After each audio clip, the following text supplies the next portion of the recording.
This is Needy and Normal. Welcome. I'm your host, Ashley Levering, mom, wife, and life coach. After years of coaching and learning from my own life, one thing is clear. Meeting your needs is essential for living your best life. Here, we'll talk about your needs and not only learn to accept them, but also tend to them without guilt. Let's get needy because it's normal. Today's guest is amazing. She was diagnosed in January 2023 at the age of 38 years old with stage 3 invasive ductal carcinoma, breast cancer. She completed 6 months of chemotherapy in August of 2023 and 25 rounds of radiation in October 2023. Currently, she can say she's cancer-free. Her career has focused on learning and development in education and tech spaces. She's a San Francisco Bay Area resident and has 2 near-perfect teenage children. She's a very big baseball fan and avid romance novel reader. She's a newly minted entrepreneur who turned her love for reading into a dazzling small business. Please welcome my friend, Jenna Williams. Enjoy our conversation. Welcome back to Needy and Normal. I am thrilled to have this strong, independent, fierce, oh my gosh, I could come up with a million things to say about Jenna Williams, someone I've known for a very long time. Thank you for being here. Give me the chills. Thank you for having me. You really, of course, and you really are one of the smartest, strongest, nicest people I know, truly. Thank you, Ashley. It's That's always wonderful to have a friend that I can always reach out to and share my highest highs and lowest lows and to do it on your podcast now. just so grateful that you're willing to share your voice on the Needy and Normal podcast. First, I just mentioned we've known each other for such a long time. It's always fun to connect and for people to understand how we crossed paths many, many years ago. First thing that comes to my mind is we're sorority sisters.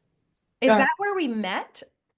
Yes. I mean, it's been over 20 years now, which is wild because we're easily only 28.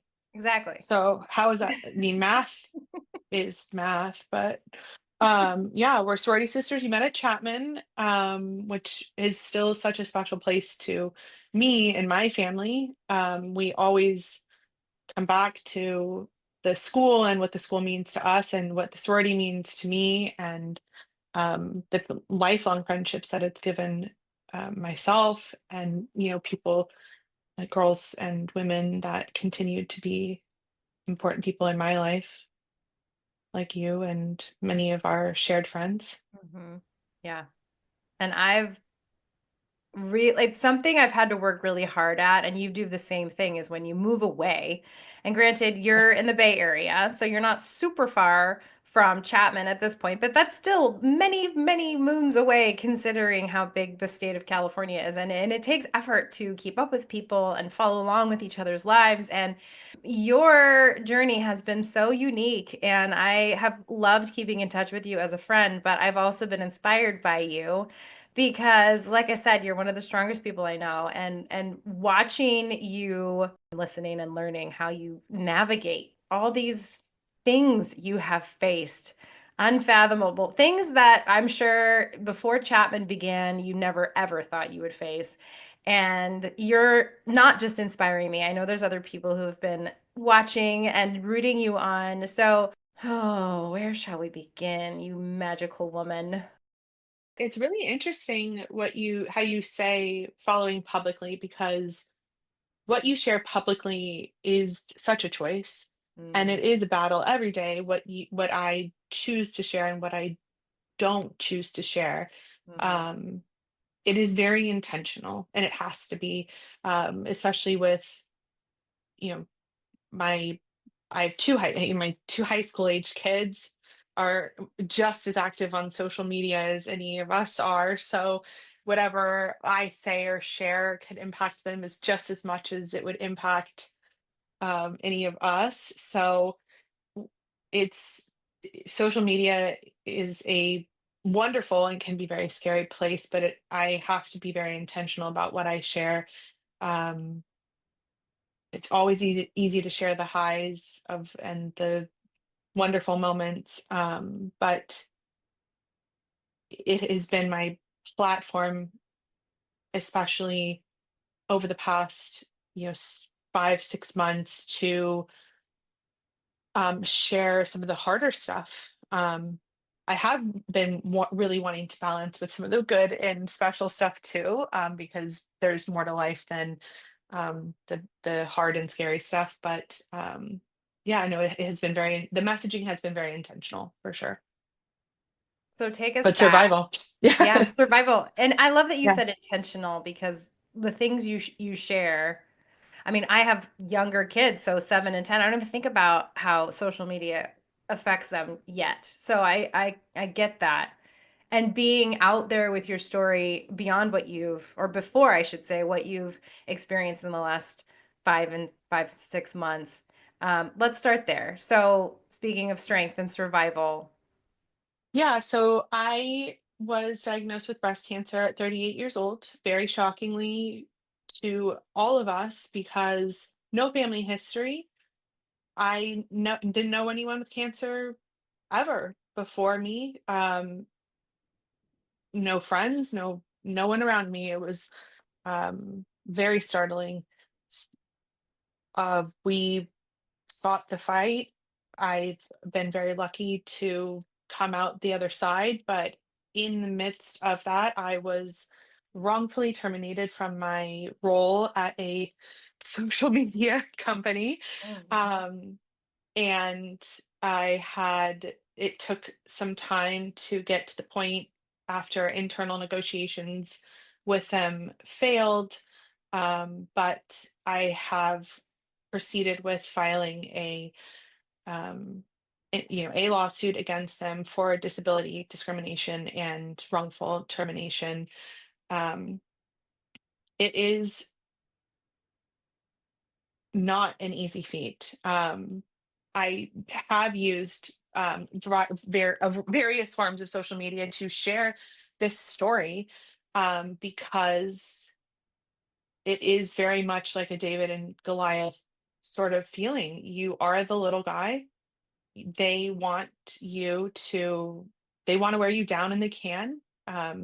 You're, for me, I'm tired.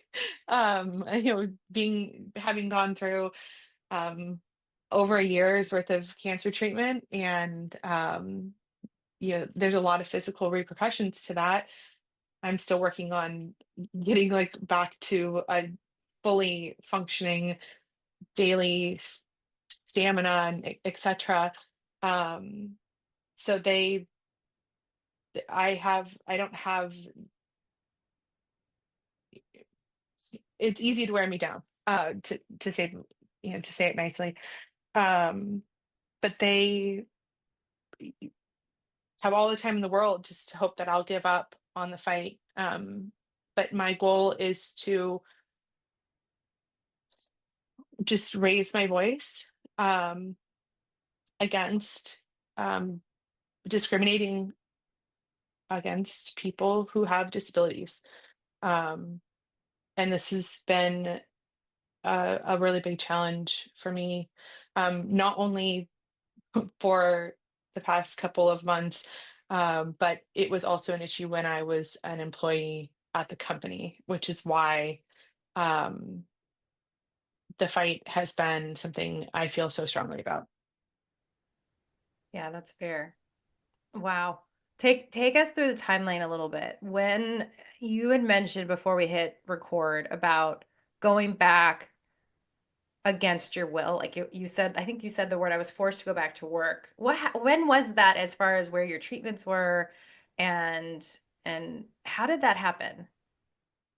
I I really I never intended to be out of work as long as I was. I kept taking small chunks of disability leave because I didn't know what the process would be like or how my body would respond. So I kept saying, like, every milestone of cancer treatment, I kept saying, like, I need, 8 weeks for the first surgery, and then I'll reevaluate. And then I started chemo, and then and I was like, I'll take the next 8 weeks off for the first round of chemo and see how that was going to go. So I kept trying to take small chunks off. And throughout that, I was communicating very clearly what these the state of everything was. So it wasn't like I was doing everything without them understanding. So they knew everything between what, you know, and they didn't have I didn't have to, because it's my right to not share those details. But the 2 days prior to surgery that I had to have, they sent me an email saying, you're, you know, you need to return to work on this day, um, for 30 days. And you have, within those 30 days, you need to find an internal role or you are terminated. Um, and I was fairly, like, rightfully upset. I was unable to respond at that time. But after that surgery and a little bit of recovery, and some consultation with my lawyer now, I was able to ask some questions, understand the lay of the land, and see if, like, if I wasn't cleared to go back to work at that point, if that date was negotiable or anything. Um, that's sort of when things started falling apart, because they, um, the labor laws in it. That's where they do need to have an interactive dialogue, and that's really, they have to have, like, a dialogue back and forth saying, this works for our business, this doesn't work for your business.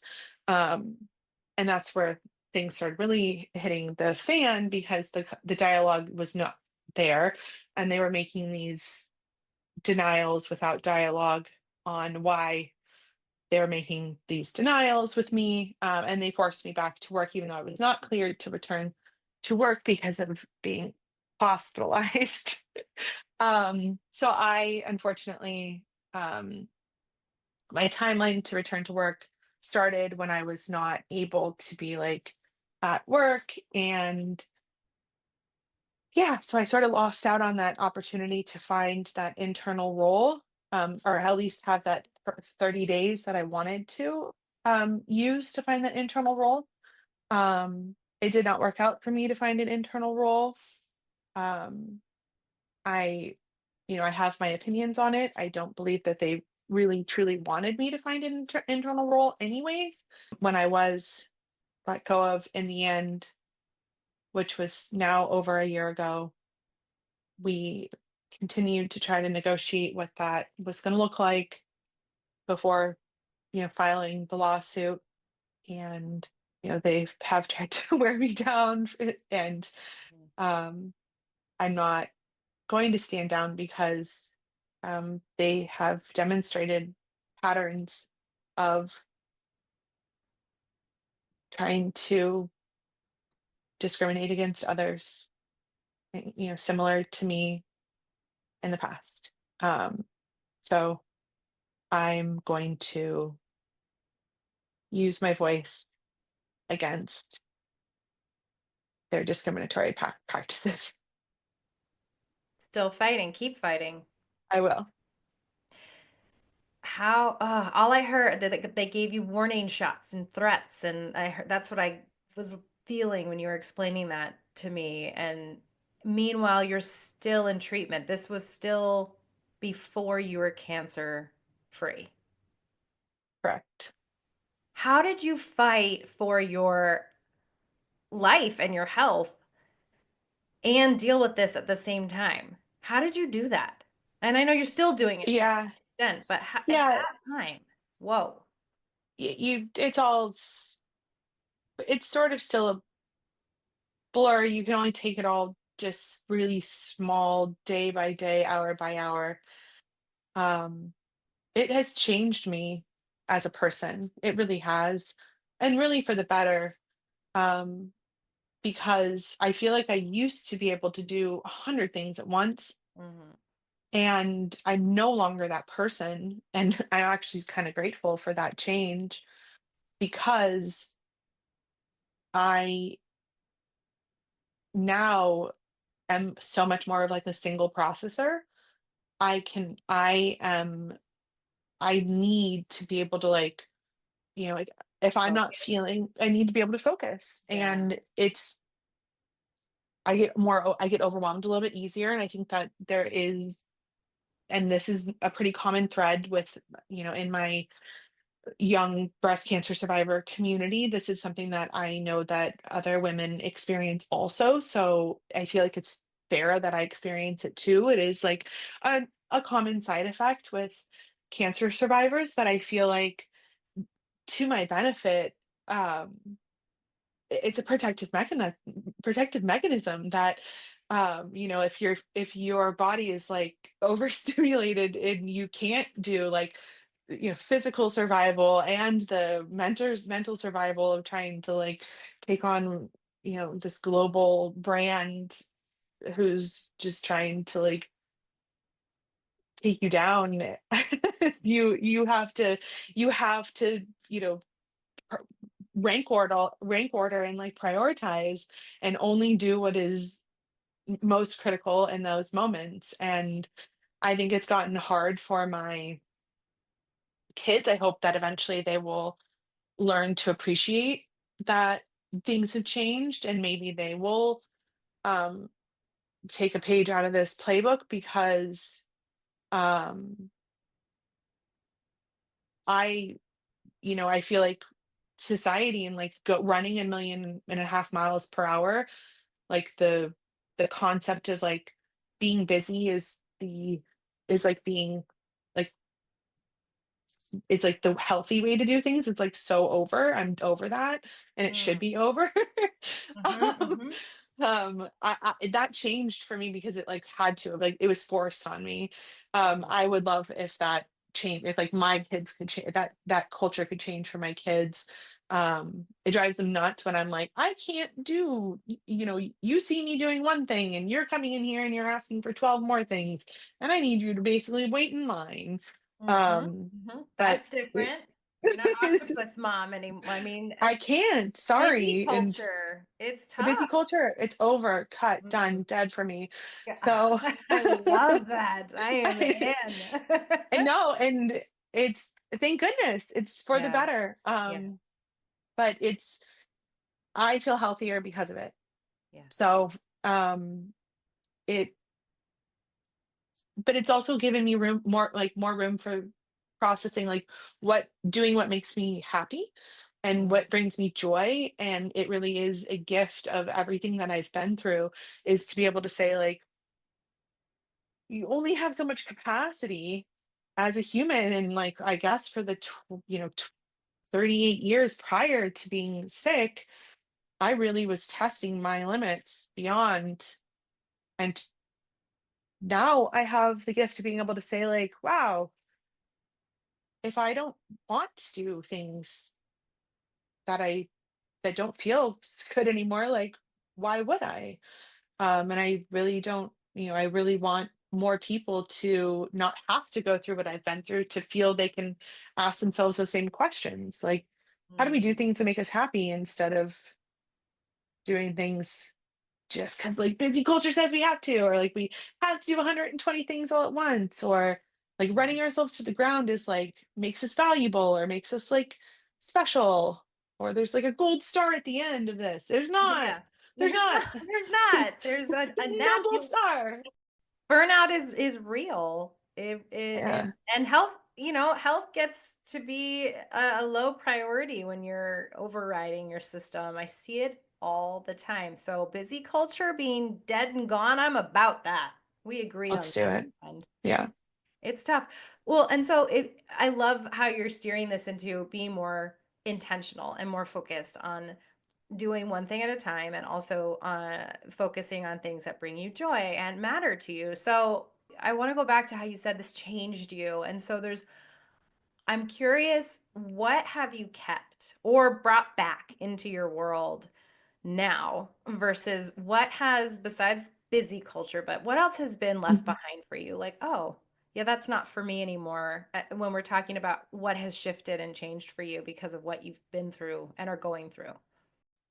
Relationships also have changed pretty dramatically, and it might be an age thing also. I think that I'm sure it's like not uncommon. The older we get, the more we realize the really good ones stick around and the not so good ones sort of just like float away as well. But I am a friend. Like I'm a person that puts into friendships as much as I put into like any other relationships in life. And that is exhausting. And as you pointed out from the beginning, when you have friends that you've had forever and they're all over the US and beyond, it's hard to keep up. But if you aren't getting that back, you shouldn't be putting as much in. And so it was a real light bulb, especially when you're in like your darkest, hardest Mm, times. And I've learned a lot about myself in relationships, but I've also learned a lot about how to give other people grace. Um, it's Cancer's really awkward, and a lot of people don't know what to say or do. And so just being able to give people grace on that, um, and that's okay too. And that's when I don't have space to hold grudges anymore, or like there's no room for drama mm, at all. mhm. Nice. So like really like everything that wraps it like that all like falls into that sort of relationship category that really has changed a lot. And then just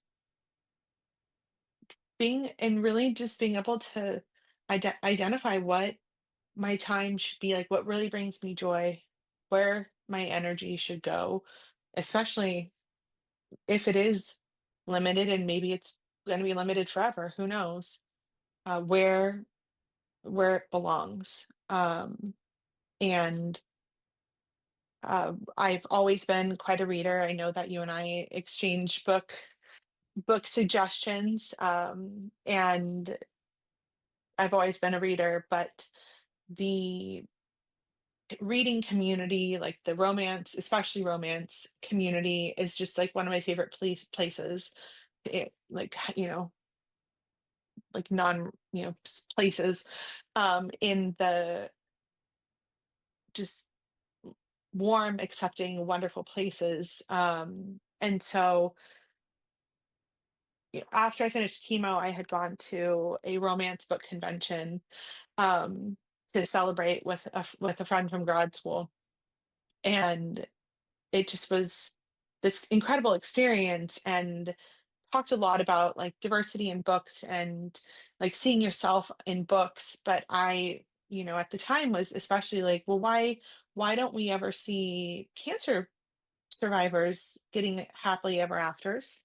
Mm, And I'm like, somebody needs to write that book. Someone needs to write that book. And all of the authors are like, no, like you need to write that book. That's your story. And I kept being like, well, I can't write a book. Like I'm not an author. And they're like, well, you're an author once you just like write, you're an author.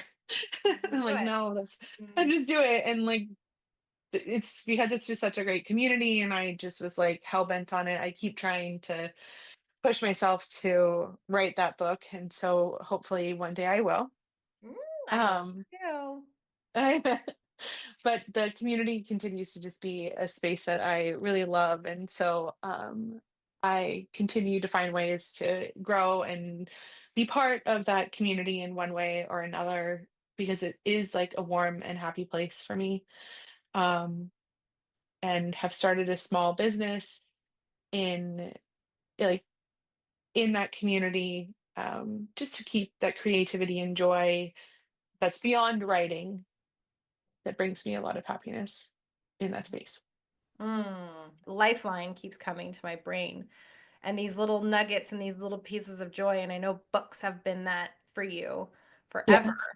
I feel like you're going to write this book one day, and I want to know all about it. Uh, But in the meantime, the community that it's brought you and the lifeline it's always been for you, and now you're grabbing a hold of it in a whole new tiny but big way. Like, please share what you're doing now. I think it's so unique and fun. Yeah, so these book covers are always so gorgeous, but I will then take sparkly gemstones and rhinestone them. I don't want to date myself, but we called them bedazzling, back in the day. Mm-hmm. Mm-hmm. But I love calling it. it like gem painting or gem styling, whatever, dazzling, all the different words you can use for it. But then I will go and take either elements from the book cover or the whole book cover and then gem style them. The authors love it because it just takes their work and just like makes it just like glittery and just, like stunning. And of course, like us readers, we love it because some of our favorite books just like are brought like even more dazzling after that. And to have like a shop for it and being able to take these to conventions. It's just another way to be like engaged in the book community. And it's called Gemmed by Jenna, obviously, because it just made the most Obviously. sense. I love it. Um, and it was something that I had made a book. I I gemmed a book for a friend as a gift, and it was it was like selfishly the best gift I'd ever given someone else because it was a gift essentially to me too because I had a blast doing it. And um that's really just it was one of those moments where you find yourself filling your own cup, like filling your own bucket, and it's you have to listen in those moments. You have to listen to yourself in those moments and like don't stand in your way and do more of those things when you're here when like it's you're speaking, like listen, do it. I love that you said earlier it shouldn't take something like cancer and surviving it to prompt you to want to do things that bring you joy. And I don't exactly remember your exact words, but something to the point of just do it now, do it anyways, get out of your own way and find that joy. And so, as you're kind of bringing us into your now, how did you do that? How did you tap into, I just need to go for it, regardless of what you've been through? Like, how did you get yourself past the belief of holding back? Well, therapy's lovely. Oh, I um agree. um and I mean, I think, and it's like it's great because you have friends like that. It's important to have good people in your life. Mm. You tell people that you're doing something fun. And I have a tendency, like as I was just saying, to stand in my own way. And when someone sees like the excitement you have on your face or the way that you light up or the just the energy that shifts when you're talking about something that you're truly enthusiastic about, and they mirror that back to you, is when you start to realize that you're on the right path. You're doing something that's it's definitely not your like to-do list, grocery list kind of items in your life, that you're heading in the right direction. Is what is how you're you're finding those moments, you're finding the right thing. And so it's harder if you're not bouncing it off of someone, because then you're not for me, I'm more likely to talk myself out of it, or find an excuse not to, or like use fear instead of like doing something that's possibly scary, or like putting it on the back burner for like maybe what I'd call like the right moment, or something. So it's great when you have someone to bounce these ideas off of, or someone that is catching those moments of your glimmer or the excitement, and like reminding you that you're showing those that enthusiasm or spark that you maybe haven't shown in a while or haven't shown over something else in the past. Yeah, so having encouragement and support. So it is mirrored back to you. That makes so much Yeah. sense. Everybody needs that. I agree. Yeah, totally. I agree. Okay, so we're gonna be at what's it called? Yeah, I'm going to Romance Con. That's Hmm. particularly the one that's up in your area. Yeah. And so going to Romance Con, that'll be my first in-person event that I'll be attending with my bedazzled books, and I'm really excited about it. So much fun. It's so much fun. And I can relate to the it's nice when you tell someone your ideas and you're excited about it and it's mirrored back to you like you said and you have that support and you have that encouragement and then you'll take those steps to do those bigger moves and do those bigger things with it and put it out there. And I remember starting my life coaching business. I remember being kind of nervous to tell people I want to be a life coach. And when it is mirrored back to you, like, "Ooh, that's awesome. That's perfect for you. I love that. Go for it." It's that ooey gooey feeling that, helps you keep stepping Completely. forward. Yeah, I totally understand that feeling. Business owner to business owner, go girl. Yes. Um, I want to go back to how you're staying focused on the one thing at a time, well, as much as you possibly can. I mean, you have two teenage children. They have all kinds of activities, married, living in a big city. You're back to what you're educated, like really educated in as a speech Mhm. pathologist. Like I mean, you live so many different worlds. How do you stay organized and focused, and how do you prioritize your mental health and your physical health, and how do you do this life where it feels more balanced? Man, that is like always going to be a work in progress. That's fair. It seriously is. And now that this is newer for me to be back at work, like pretty part-time, like actually like a paid job part-time, it's really structure for me. Like you work from this time to this time, you do your business from this time to this time, you walk your dogs at this time and this time. You you Mhm. I have had to put, no joke, it's like time limit on my social media apps on my phone. Um, I have had to like like leave it like my actual cell phone out of the room, out of my office. Like it's structure and discipline that is because I'm coming off of like 2 whole years of not working. So, not because it's like not because I was just, being a lady who lunched or anything, but it's a different skill set. Mhm. Um, it's a totally different skill set. So, and it feels amazing and it feels great, and I'm so happy to do it. But I definitely want it's definitely just a like the structure feels good, and it was the right time for me to do it. But the structure, getting up, making my tea or coffee, planning out my day. Um, I have a Kindle Scribe, and I use a different, a boxed version of a to-do list, based on the sized boxes, how much time, like the big boxes or like my work box gets more space for the to-do list for the day than like my other stuff does. So that's how I'm getting things more organized. And it feels good. And I'm really proud of myself for it. Yeah. Oh, for sure. That's awesome.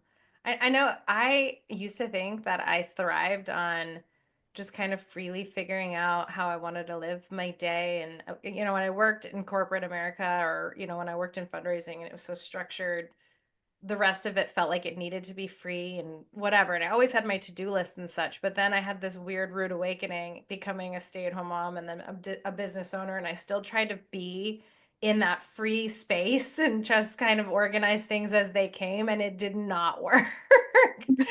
And it doesn't work. And it wasn't until I don't know, when I became a life coach, I started getting more organized. I started seeing the value of structure and having systems and routine and using my calendar and being intentional.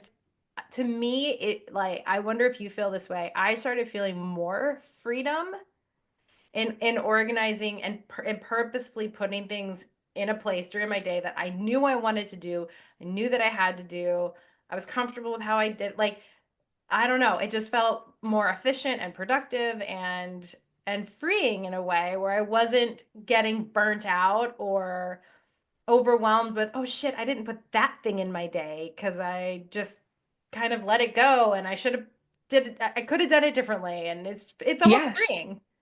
Yes, because now, when I get to, like, the end of the day, say 7 o'clock comes around and, like, my schedule ends and I, like, pick up a book or something, I can actually pick up the book and enjoy the book as opposed to, like, 7 o'clock coming and it's like I pick up the book and it's like my day was too unstructured, and so my brain is still like, you still have 20 things that you should have done today, and because you Mhm. didn't structure your day, it's all whirling because you were unstructured and you didn't get nearly enough done efficiently, and then I can't actually successfully read my book or something. You're um distracted. you're truly, yeah, you're just Yeah. unsettled, and Yeah. the structure and the routine truly allows me to feel by the end of the day that I did all the right things for all the different parts of who I am, as an employee, as a business owner, as a mom, as a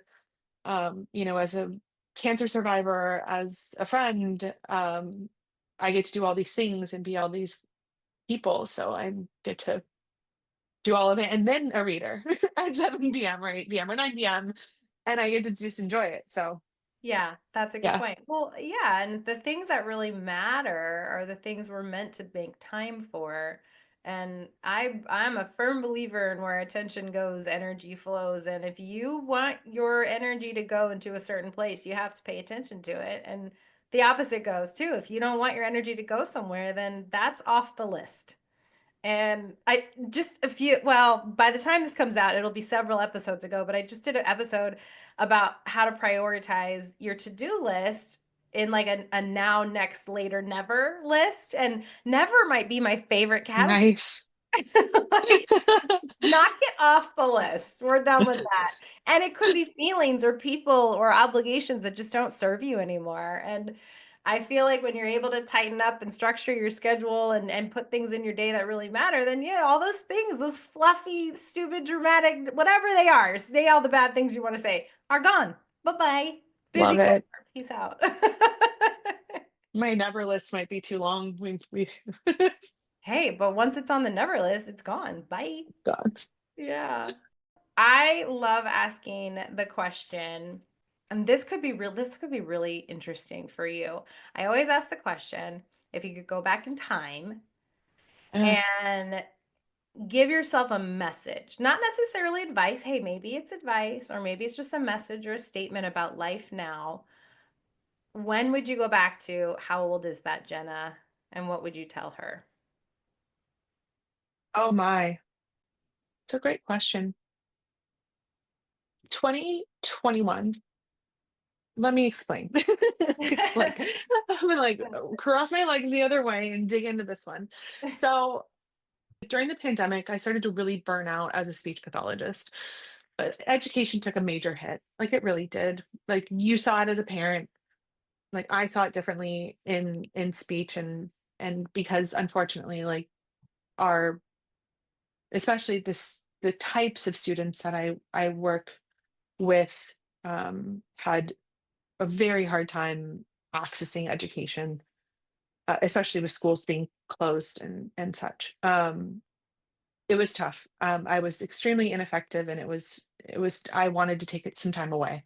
That's when I had a career coach and um, was trying to decide what I loved the most about my job, and that was really the learning and development piece, developing trainings, giving trainings, developing others' capacity to do their jobs and do more, do best in their roles. And that's what I ended up doing in at was I was in learning and development and training. Um, and it was really a phenomenal job. It really was. I loved it. But in that time period of self-discovery, I had made this folder for myself. It was called 2021 is the year of growth. Um, and I treated it very much like it was like a one-time change. Mm. Like, and when I was making that change, it was like that was going to be it. Like, if you're going to get a career coach and you're going to change careers, that was the end of it. Like, you can only do this one more time. Because when we met, I was in film school. Like, I graduated from Dodge. Mm-hmm. I have a PR and advertising bachelor's. I went Mm-hmm. back to school a second time, got a master's in speech. Like, I've done a couple different things. And when I decided that 2021 was the year for growth, that I was done making like changes, I needed to finally decide what I was doing in life. So I would go back and tell like 2021 Jenna, you can do whatever the hell you want. You want to make changes? Do it all. Do you want to do 20 more things before you leave this lovely earth? Do it all.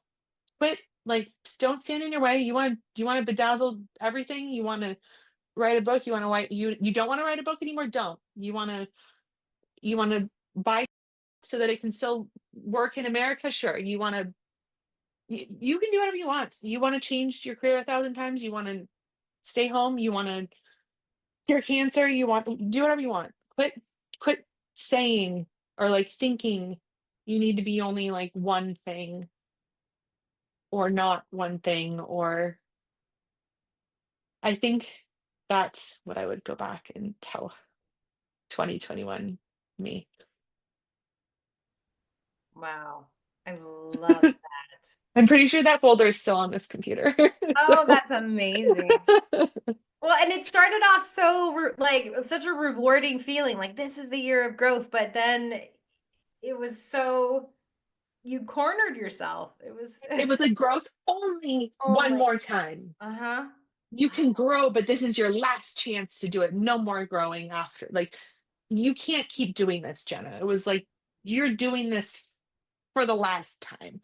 But that was the wrong mentality. I mean, that Jenna had no clue what was ahead. Mm. That Jenna actually had a clear mammogram. So that Wow. Jenna had no idea what was ahead of her. And that was an unrealistic mindset to think like you can't keep changing, because in reality the more things that I exchange, like, if I look at it now as like the more things I try and grow and do, it's like the more tools in my like tool chest or like in my tool belt. And that's a better viewpoint than like being negative at like you like try something and abandon it, or you don't. I need to look at myself with more of a positive lens and not try to force myself into this like concept of like having one job for the rest of my life or something. Mm-hmm. Well, yeah, and you never know what life has in store. We cannot see the future. We're not supposed to. Yeah, And I love this concept of it's not try and fail, it's try and grow and try something else and grow some more. yeah, And just do it and do all the things. yeah. And I can, and it's like it's great that I'm back to being able to do like speech pathology is a wonderful career. Like, I can do it still. It's not that because I left briefly that I can't continue to do it. It's just these are all just opportunities, Mm, and I'll probably do more things too. So mhm. That. let's not live inside that one file folder on my Ah, desktop. that's it. That don't live in one file folder. That is Don't live that on is one file folder, Jenna. the sparkly advice. Yeah. But it makes so much sense and it is a live now. And one of the things I'm constantly steering people away from is the shoulds. We do a lot of shoulding and it's a nasty thing. We should do this one thing for the rest of our lives, or we should not do that because someone doesn't expect that of me, or whatever the shoulds bring. It's Yeah, a, it's a dirty, dirty word. Yeah, and I mean, and I really do. I mean, I admire and like respect my husband and his career. Like he is extremely successful. He's very smart, super, super capable and admired in his career. And so, and he's done like, the same thing. Not the same, but he has your very traditional like, Mhm, step ladder like career. And I I have to be okay that I'm not that person, mhm, and that's okay too. And just because I decided that I was going to test out like the tech world didn't mean that I was going to like morph into him by any means, but it was not a healthy mindset to think that I was going to make one switch and never do something different again. We all want like some version of like stability or like normalcy, right? Like predictability. what a lesson for anybody listening, whether you are facing something like surviving cancer or you're just trying to decide what to do with your career. We're supposed to be led by our own authentic intuition, and people turn away from it all the time. And honoring where we are right now is so allowed. And it's scary because of busy culture, right? We think we have to be busy and productive and constant. And yeah, I agree. Like we want to have some predictability, like and have that security and that safety that everything's going to be fine. But what I'm led to ask you, what is your belief system about control? Oh, you only can control what you can control. And that's a tough one. Hmm. And it's way less than you even think. You think you can control it, and then have to like dial it probably back like 50% or less what the truth is. Reality.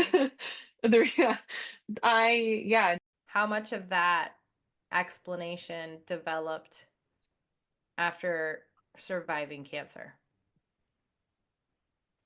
I think it is entirely because of that. Mm. That is it's like the most ultimate form of learning how much out of control like things can truly get. It's like my own my a part of my body actually tried to off me. So so Oh, it was like so you're like, okay, yikes. We have to like rethink what we can and can't manage here. hmm. Like what we can do, what we can't do. And as much as I tried to be like, what did I do wrong? How did I deserve this? Where did I go wrong? Was it like did I live too close to the freeway growing up? Did I, every question you could have asked under the sun as to how you ended up with cancer at 38 years old, there's no good answer. That also goes hand in hand sort of like with regret, and how much of that you choose to carry around also. Um, the Yeah, control is a tough one. So you can't control way more than you want, and you have to give up a lot of that. Especially one as your kids get older, which is terrifying. Um, and it's actually going to be okay. Those are profound words coming from someone who's been through and a lot. I'm so glad you asked about what I would have told my prior self. Ooh, good. I hadn't thought about that in so long. And the way that just was like, wow, I'm so, so glad you asked about that. What did it do Uh, for you? it just was like such a marriage of like where I am right now and how much that like how I had to get out of my own way, even just with this like bedazzling thing, where I was then and where I am now, and like how much they're very much alike, but how much more like mature I am now, Mm, and my viewpoints and my mindset is how I wish that person then would have known half, like even half of what I know now. It mhm. just like so genius. And like, thank you so much for like connecting those dots for me. Oh, good. I love It's like I got like free life coaching today. What a gift. You're welcome. You're allowed. It is a really beautiful question because I love seeing what happens because of it. And this is a great testament to that and why that matters. And it used to be, what advice would you give yourself? And I come away from that now because a lot of times it ends up being a message or a realization or just being able to walk yourself through something you haven't walked yourself through. Like it's really cool for me to get to witness that. It's man, wow. I'm just like just I feel so like warm and grateful to like have that reconnection to just that file folder. Oh, I love it. You must feel really proud of yourself for that. I I'm there's an equal part like pride and there will always be a certain amount of like grief Sure. to the things that have been lost or the things that were never realized Mm. Mm-hmm. because there was such an abruptness to what was taken and like the momentum, like everything changed without my consent. Mm. Um, Mm-hmm. but because it did, I'm here and I'm happy with where I am now. But like I can't. There will always still be like an undercurrent of grief, and I'm not upset about it. Like I'll carry it, it's fine. Mm-hmm. But there's just like it'll be there. Mm-hmm. That's fair. Well, and that's life, right? We take the Yeah, lessons with us and the losses. And it's interesting you use yeah, the word grief because you do almost grieve a life you thought you were supposed to have in order to right. show up in the life you are creating for yourself. So anyone who is seeking some inspiration from you, whether it's they're newly diagnosed or someone they love has been diagnosed with cancer or someone who's fighting the law or someone who thinks they can run the law for a really valuable, important reason. If someone's facing something hard like that, where you truly need to conjure up all the strength you possibly can, how do people continue following you and reaching out to you? I mean, you said you talk to people and you have these communities that help Yeah. each other out. So how do people find you and continue being inspired by you? You can find me on Instagram, of course, at jenna.nicoletti.williams, and at gemmed by Jenna. Yeah. Um, and more importantly, if you want to hear more about my story, um, you can of course see it on Instagram, but I go into my story, um, my case against in depth on LinkedIn, uh, Mhm. Jenna Nicoletti Williams. And this battle is for anyone that has been wronged by an employer, really. Mhm. Mhm. Well, I think it's an amazing and beautiful thing for you to take a stand and have a voice and somehow keep on going with structuring life and raising kids and all the things and I love watching you value things and make a point to show the world what matters to you. And you matter to me and you're so Thank strong and you. amazing. Thank you for this. Thank you for having me. I hope this helps one person, whether they check themselves when they've heard this because they hadn't thought about breast screening or they stand up for their rights in the workplace. Whatever it is, if it helps one person, then it was worth everybody's time today. Yeah, absolutely. Impact. That's why we're here. So thank Yes. you. Thank you. I'm so grateful to Jenna for sharing her story, multiple stories, multiple things she's been through that needed her strength and wisdom and flexibility in learning about how to live life and let go of control. And I hope you were inspired today. I hope you're impacted. And I hope you are taking something with you. If you're going through something difficult, like a lawsuit or cancer, You're not alone. Your needs matter because you matter. Thanks for being here. Take care. Thank you for listening to the Needy and Normal podcast. If you liked this episode, please share it with a friend. And come back next week, subscribe, and don't forget to leave me a rating and a review. It would mean the world to me. For information about coaching together, visit ablifecoaching.com and book your free first session.